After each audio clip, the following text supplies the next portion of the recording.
নমস্কার, আমি শিপ্তি। আমার চ্যানেলে আপনাদের সবাইকে স্বাগত জানিয়ে আরও একটি নতুন ব্লগ শুরু করছি। তো আজকে হলো 4th জুন আর এখন বাজে সকাল 4:30। তো আমি এত সকাল সকাল কেন ঘুম থেকে উঠেছি তারও একটা কারণ রয়েছে। তো আজকেও আমাদের যেহেতু ইলেকশনের কাউন্টিং রয়েছে, তো আমার হাজব্যান্ডের ওখানে ডিউটি পড়েছে। তো ও ওখানে বেরোবে, যেহেতু 8টা থেকে কাউন্টিং শুরু, তাই ওকে ওখানে আগেই পৌঁছাতে হবে। তো হাজব্যান্ড আগেই উঠে স্নান করে একদম রেডি হয়ে নিয়েছে। তো যেহেতু অনেক সকালবেলা, তাই আর ভারী কিছু খাবে না। তো ও 1 কাপ চা চেয়েছে। তো আমি কোনো রকম চোখটা খুলে ওকে চাটা করে দিলাম। আর ওদিকে বাইরের ওয়েদারটাও দেখিয়ে দিলাম যে এখনও তো সূর্য ওঠেইনি, কেমন একটু অন্ধকার অন্ধকার ভাব রয়েছে। তো এই যে চাটা রেডি হয়ে গেছে আর এখন চলে যাব নিচে। মেন গেটটা খুলতে হবে, যেহেতু ওটাতে রাতে তালা দেওয়া থাকে। তো নিচে এসে দেখি অলরেডি তালা খোলা রয়েছে। হয়তো মা বুঝতে পেরেছেন যে ওনার ছেলে বেরোবে, তার জন্য আর কি গেটটা খুলে রেখেছে। আর এই তো হাজব্যান্ডের চা খাওয়া হয়ে গেছে। এখন ওর আই কার্ডটা আমি একটু দেখে নিচ্ছিলাম।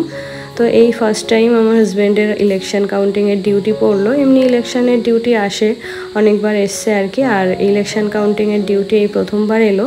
তো ওখান থেকে ওকে এই যে ব্রেকফাস্ট কুপন আর লাঞ্চ কুপন দিয়েছে। ওখানে ওদের ফোন পর্যন্ত অ্যালাউ করবে না, ফোন, জলের বোতল মানে কোনো কিছুই নিতে পারবে না, শুধু আইডেন্টি কার্ড আর ওই কুপনটা নিয়ে যেতে পারবে। তো এই যে হাজব্যান্ড এখন বেরোবে, তো ওকে আমি বাই করে দিয়ে আবার গেটটা লাগিয়ে দিয়ে চলে আসবো।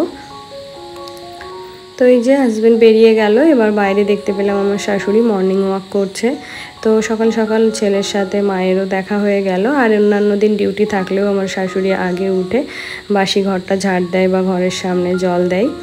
তো এই যে হাজব্যান্ড বেরিয়ে যাওয়ার পরে আমি কিন্তু আরও 2-3 ঘন্টা ঘুমিয়ে নিয়েছিলাম। আর এখন ওই 9:30 মতো বাজে।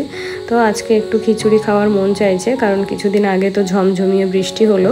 তো তার মধ্যে আর খিচুড়িটা করে খাওয়া হয়নি। তো আজকে ভাবছি একটুখানি খিচুড়ি করব। তো এখানে আমি আজকে আমিষ খিচুড়ি করব। তো একটুখানি আতপ চাল আর সেদ্ধ চাল আর মসুর ডালটা ভিজিয়ে রেখে দিয়েছিলাম। আর এখানে দিয়েছি পেঁয়াজ, রসুন, আদা, কাঁচা লঙ্কা আর একটুখানি নারকেল কুচি। আর এখানে নিয়েছি কিছু মটরশুঁটি। তো এই নারকেলটা আর মটরশুঁটিটা আমি ফ্রোজেন করে রেখেছিলাম। আর এখানে নিয়েছি কিছু সবজি, যেগুলো ঘরে অ্যাভেলেবেল ছিল ওগুলোই দিয়েছি, যেমন পেঁপে, পটল, মিষ্টি আলু আর আলু। আর এখানে নিয়েছি হোমমেড ঘি। তো এর আগে আমি কখনো আমিষ খিচুড়ি করিনি, যতবারই করেছি নিরামিষ খিচুড়িই করেছি, মানে গোবিন্দভোগ চাল আর মুগ ডাল দিয়ে যেটা হয় ভোগের খিচুড়ি, ওটাই করেছি। তো আজকে এই ফার্স্ট টাইম আমিষ খিচুড়ি করব। তো প্রথমেই সবজিগুলো ভেজে নিয়েছি। তারপরে এই যে চাল ডালটা এখন ভালো করে ধুয়ে নিয়ে পরিমাণ মতো জল দিয়ে সেদ্ধ বসিয়ে দেব।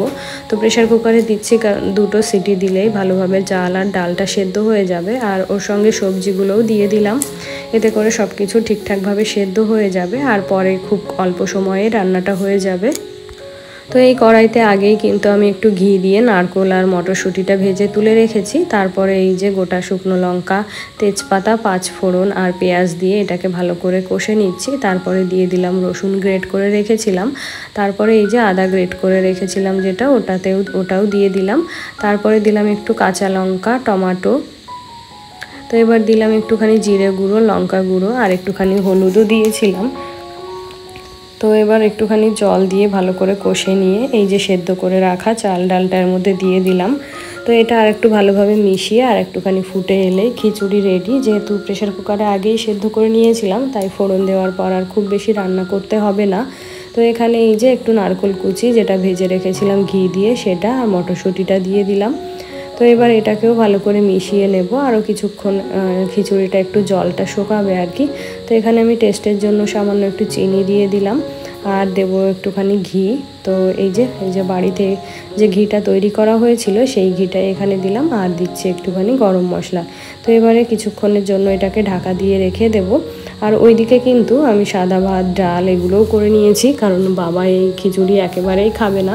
ছোটোবেলায় বাচ্চারা কিন্তু সবাই খিচুড়ি খায় আর কি। তো ছোটোবেলা থেকে এখনও পর্যন্ত বাবাইকে আর কি খিচুড়ি খাওয়াতে পারিনি।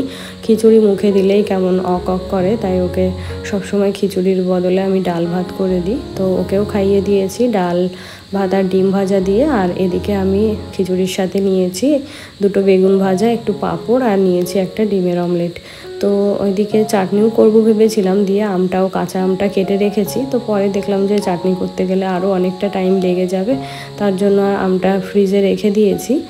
তো এই যে দুপুরের রান্নাবান্নাও কিন্তু করে নিয়েছি, যেহেতু মাছটা আগেই আনা ছিল তাই খুব তাড়াতাড়ি আর রান্না হয়ে গেল। তো এই যে ঘরে কিছু ফল ছিল, তো এইগুলো আমার হাজব্যান্ডের জন্য এখন রেডি করে ফ্রিজে রেখে দেবো, কারণ ও যেহেতু সকালে বেরিয়ে যায় আর রাতে আসে, তাই কিন্তু উইকডেজে ফলগুলো একেবারেই খেতে পারে না। তো আজকে হয়তো একটু তাড়াতাড়ি বাড়ি আসতে পারে, তার জন্যই আর কি ফলগুলো কেটে ফ্রিজে রেখে দিলাম। ও বাড়ি এলে ওকে খেতে দিয়ে দেব। আর এখন এই যে আমি ঘরদোর গোছগাছ করে নেব। তো আজকে একটা জায়গায় যাওয়ার আছে, সেটা হলো কি রিসেন্টলি আমি জিম জয়েন করেছি।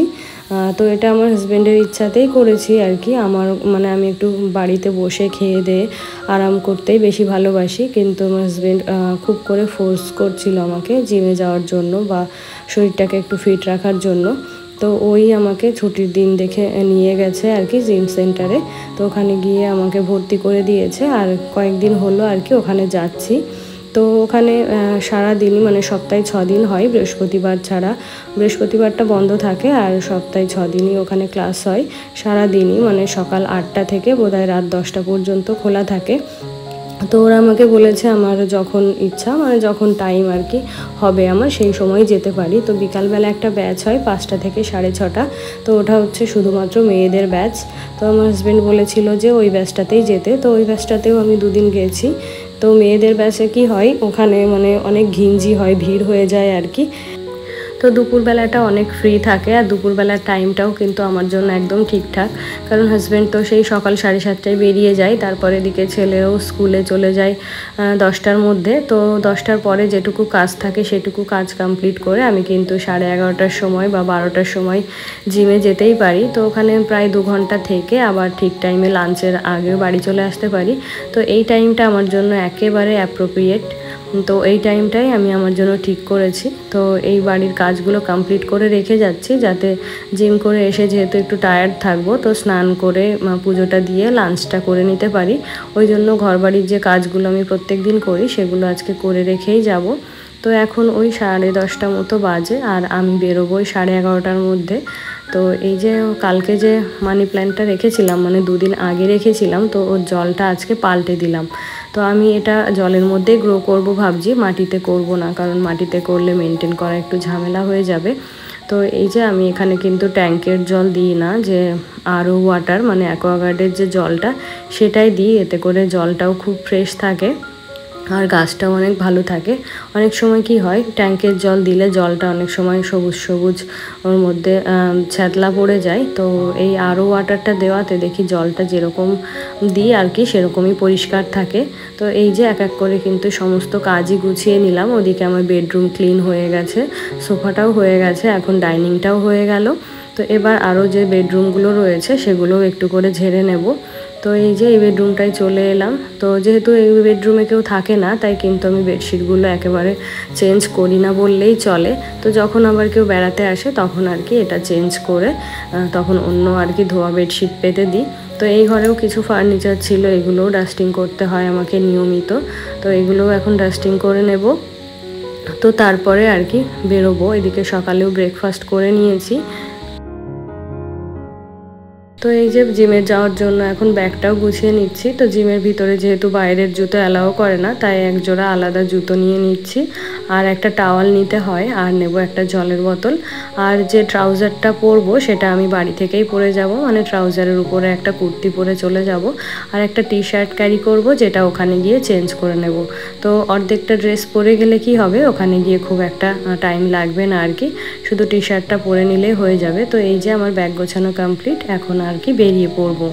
তো আমি ওখানে গিয়ে আপনাদের জন্য ছোট্ট ছোট্ট কয়েকটা ক্লিপ শ্যুট করেছিলাম, তো সেটি আজকে আপনাদের সাথে শেয়ার করব। তো বন্ধুরা, আমার ভিডিওটি যদি আপনাদের ভালো লেগে থাকে প্লিজ একটি লাইক করে দেবেন, আর আপনি যদি আমার চ্যানেলে নতুন হয়ে থাকেন তাহলে প্লিজ আমার চ্যানেলটিকে সাবস্ক্রাইব করে আমার পাশে থাকবেন। দেখা হবে আর একটি নতুন ভিডিওর সঙ্গে, সেই সঙ্গে সবার সুস্বাস্থ্য কামনা করে আজকের মতো বিদায় চেয়ে নিচ্ছি। ধন্যবাদ।